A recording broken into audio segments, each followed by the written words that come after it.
Olá, gente querida, graça e paz, Pastor Rafael aqui. Hoje falando sobre um tema muito importante: apostas e jogos de azar.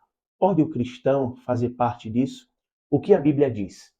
A verdade é que os jogos de azar, legalizados ou não, estão cada vez mais presentes no cotidiano das pessoas. Jogar em bingos, na loteria ou jogo de bicho tem se tornado uma prática comum. Nos Estados Unidos, por exemplo, chega a movimentar trilhões de dólares. Pessoas que jogam e apostam são fascinadas pela ideia de apostar pouco e ganhar muito. É importante lembrar que isso é inviável, pois, segundo os matemáticos, a probabilidade é ínfima de alguém acertar os números. Por exemplo, na loteria, as chances de ganhar são poucas, entre 5 a 10 milhões de pessoas que jogam, uma pode ganhar. Se você comprasse 50 cartelas na loteria toda semana, você ganharia em média uma vez a cada 5.000 anos, o que se tornaria impossível, porque a gente não vive esse tempo. Sendo assim, o que é que a Bíblia diz a respeito disso? Bem, a palavra aposta sequer aparece na Bíblia. O que nós vemos é a palavra sorte, o que a maioria das vezes era um costume no Antigo Testamento e algumas vezes no Novo, pois era uma forma de Deus mostrar a sua vontade para o povo. Como diz Provérbios, a sorte se lança no colo, mas do Senhor procede toda decisão. Esse era um método aprovado por Deus e não era um jogo de aposta ou de azar, porque não se arriscava nada de valor ao lançar sortes. Por que os cristãos não devem apostar ou fazer parte de jogos de azar? Eu quero dar para vocês algumas razões pelas quais você não deve fazer isso. Primeiro, porque a aposta é uma forma de cobiça ou ganância. O 10º mandamento declara: não cobiçarás a casa do teu próximo, nem coisa alguma. Paulo também acrescentou na sua primeira carta a Timóteo, capítulo 6, verso 10: o amor ao dinheiro é a raiz de todos os males. Segundo lugar, você não deve fazer parte disso porque a aposta é uma forma de roubo. O 8º mandamento exorta: não furtarás. Jogar e apostar na loteria, meus irmãos, é uma maneira indireta de roubar os pobres. No caso de loterias federais, é patrocinado pelo governo e o pobre sempre joga mais e, por consequência, paga mais. Terceiro lugar, você não deve fazer parte disso porque a aposta é uma forma de idolatria. Isso mesmo, viola o 1º mandamento que diz: não terás outros deuses diante de mim.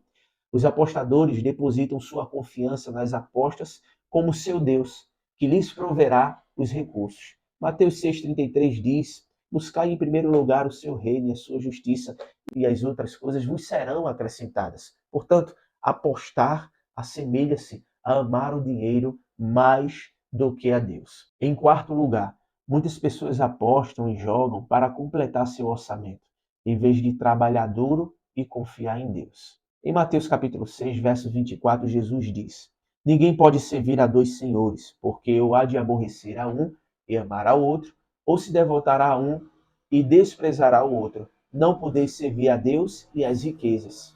Com isso, você deve colocar sua fé em Deus e não na aposta como meio de sustento. Em quinto lugar, você não deve apostar porque ela é uma má mordomia dos recursos dados por Deus a você. Salmos 24, verso 1, o texto diz que ao Senhor pertence a terra e tudo o que nela se contém, o mundo e os que nele habitam. Tudo é de Deus, portanto o dinheiro também é dele. A aposta falha em reconhecer que tudo que temos vem de Deus. Davi disse: tudo vem de ti e das tuas mãos tu damos.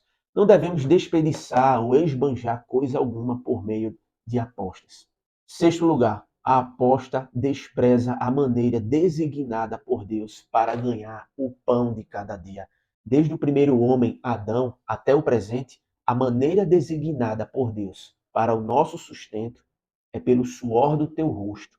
Paulo também acrescenta, em 2 Tessalonicenses capítulo 3, versículo 10, se alguém não quer trabalhar, também não coma. Devemos ganhar dinheiro trabalhando e não apostando. Essa é a maneira, meus irmãos, determinada por Deus para a obtenção do sustento. Apostar e jogar são maneiras de perder dinheiro e não de ganhá-los. Em sétimo lugar, você não deve fazer apostas porque destrói a dignidade humana. Apostar em busca de ganho é o reconhecimento da incapacidade de conseguir aquilo de que necessita pelo trabalho. Uma pessoa que não consegue se sustentar por meio do seu trabalho perde o respeito próprio. Apostar em vez de trabalhar é uma forma de destruir o respeito próprio. Oitavo lugar, você não deve fazer parte disso porque a aposta tem influência corrosiva sobre a sociedade e a economia. Ela afeta a economia, pois o dinheiro recebido pelas indústrias de apostas implica em menos lucro para a mercearia, lojas, restaurantes. É uma imoralidade patrocinada pelo governo. Por exemplo, o dinheiro que milhões de pessoas gastam em apostas poderiam gastar em um restaurante, poderiam gastar em uma loja, e isso tem afetado a economia do país. Apostar e jogar trazem também consequências para a sociedade. Onde quer que tenham jogos de azar legalizados, encontram-se também o crime, as drogas e a prostituição. Pesquisas revelam que mais de 98% de apostadores compulsivos cometem crimes. De cada 10 apostadores, 8 sofrem de insônia. Mais de 10% tentam suicidar-se. As famílias de viciados em apostas ficam emocionalmente devastadas. Portanto, o que é que a gente conclui com isso? É que apostas ilegais são um parasita social, corrompendo a cultura por onde quer que ela vá. Ela não apenas viola os 10 mandamentos, mas também viola a cultura, a sociedade, a economia e destrói o indivíduo e as famílias. Basta um sábio conselho aqui. Aqueles que nunca apostam têm 100% de chance de nunca perder. Queridos, Deus quer que você viva uma vida próspera. E viver uma vida de prosperidade não é ser rico, mas é viver bem com aquilo que Deus te dá. Que Deus abençoe a sua vida e a sua família. E até o próximo vídeo, se Deus quiser.